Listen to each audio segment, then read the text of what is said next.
আমি 35 বছরের ব্যবসায়ী, তাহলে তো আপনি সবই জানি। আপনি তো সব জানেন। আমার কথা হলো স্যার, এর বিকল্প আমাদেরকে দেন, আমরা ইউজ করবো। বলি শোনেন, আমি আপনাকে দর্শক আপনারা দেখছেন ঠাকুরগাঁওয়ে পরিবেশ অধিদপ্তরের ভ্রাম্যমাণ অভিযান পরিচালনা হচ্ছে বর্তমানে কালীবাড়ি এলাকায়। আপনারা বিজ্ঞ মানুষ, অনেকেই আছেন এখানে। আপনি আমার ছেলের সমতুল্য। এই জিনিসটা এখন থেকে বন্ধ হোক, তাও আমি চাই। কেন এটা তো আমরা কিনে আনি, তো কিনে আনি না ফ্রি দিই। এমন মধ্যে বললাম স্যার, ডিম বিক্রির টাকা থাকে, যদি কেউ এক পা লবণও বিক্রি করে সে বেতন অবশ্যই দিব কাছে। আপনি বললেন না স্যার যে আস্তে আস্তে আস্তে এটাকে আস্তে আস্তে আমি বলছি না কালকে পরশু আপনি মানুষের বন্ধ করুন। আস্তে ঠিক আছে। আচ্ছা ঠিক আছে, আপনি যাচ্ছি আচ্ছা আমি নিয়ে যাচ্ছি। হ্যাঁ আচ্ছা নিয়ে আসছি, আটা দেন খুলে দেন, এগুলো এখন চলে না। চা ইয়া দিচ্ছি, চাল দিচ্ছি, পরে যাচ্ছে। কেন চলতেছে না এটা? কেন চলতেছে না আপনাদের দিকে? মানুষ নিচ্ছে না, অনেক মানুষ পছন্দ করে। এখন 1 কেজি ডাল দিতে যাবো, এটা তো একদম নরমাল শপিং ব্যাগ, কিন্তু মনে হয় কোয়ালিটিও ভালো না, তো টান দিলে আচ্ছা আপনাদের যে পলি ব্যাগটা এটা কোথা থেকে আনছেন? বললে না এটা রুট থেকে নিয়ে আসি। ঠাকুরগাঁও রোডে গোডাউন আছে না? রোডে কার দোকান থেকে? রুট থেকে নিয়ে আসি। রোড থেকে নিয়ে আসেন? কার দোকান থেকে নিয়ে আসেন? ওটা মোটামুটি সবাই বিক্রি করে। আচ্ছা শুনুন, আপনি কার দোকান থেকে আনছেন? জি আপনি কার দোকান থেকে আনছেন? হ্যাঁ, আমি তো ওই যে একজন আসে আমাদেরকে দিয়ে যাই রুট থেকে আর কি, ওর নাম। পলি ছাড়া কেউ কিছু নেয় না। না না স্যার, এটা কেন আমি আপনাকে বলি, ওই যে ওই দোকানেও বললাম আপনার।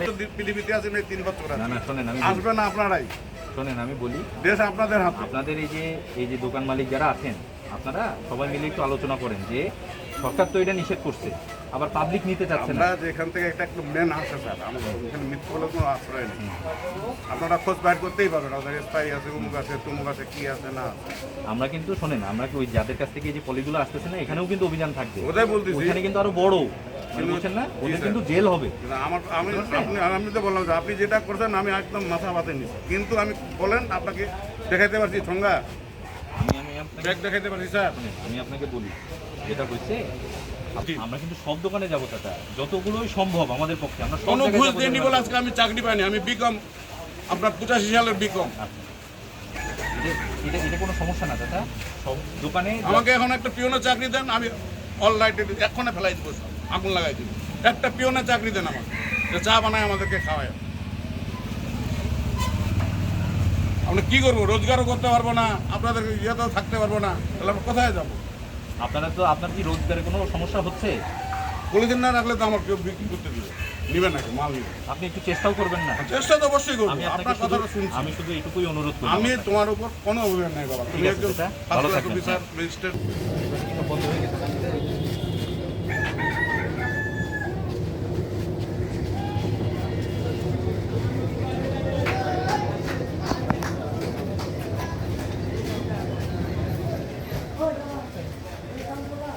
কি দিয়ে করছে বলেন তো? পলিথিন দিয়ে করছে? না না ব্যাগ ছিল, চটের ব্যাগ ছিল, চটের ব্যাগ ছিল, চটের বক্স, পাটের ব্যাগ ছিল। ছিল পাটের ব্যাগ ছিল।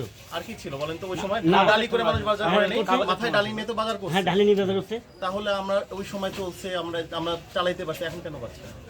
এখন সব পুকুরে চলে যাচ্ছে, মাছের পেটে যাচ্ছে, মাছটা তো আপনি খাচ্ছেন। এটা আমরা বুঝতেছি যে এটা পরিবেশের জন্য কেন? এই যে মাইক্রোপ্লাস্টিক, এটা ক্যান্সার হচ্ছে, এটা তো মানুষের ভালোর জন্য।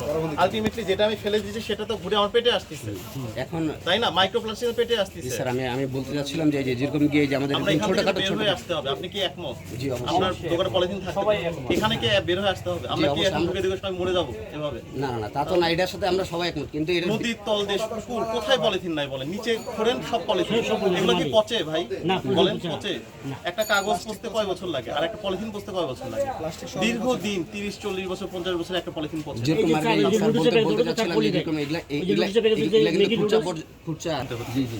আমি এখন থেকে কাস্টমারকে, আপনারা সবাই একতাবদ্ধ হন, আমি দিব না, আমি পলিথিন দিব না। তাহলে কাস্টমার আপনার ওই পাটের ব্যাগ বা কাস্টমার অর্ডার নেওয়া ছাড়া কাস্টমার কি আর উপায় থাকবে? না। আর আমি তো বলছি না এটা একদিনের মধ্যে আপনাকে সব শেষ করে না, দিতে তা তো হবে। অবশ্যই। আপনারা ধীরে ধীরে এই পার্সেন্টেজ জি জি জি মাঝখানে কিন্তু আপনাদের কার্যক্রম ছিল যে তখন কিন্তু পলি কিন্তু আমরা একদম টোটাল বন্ধ করে মানে বন্ধ করে দিয়েছি। এখন থেকে কিন্তু আমাদের কার্যক্রম অব্যাহত থাকবে রেগুলার।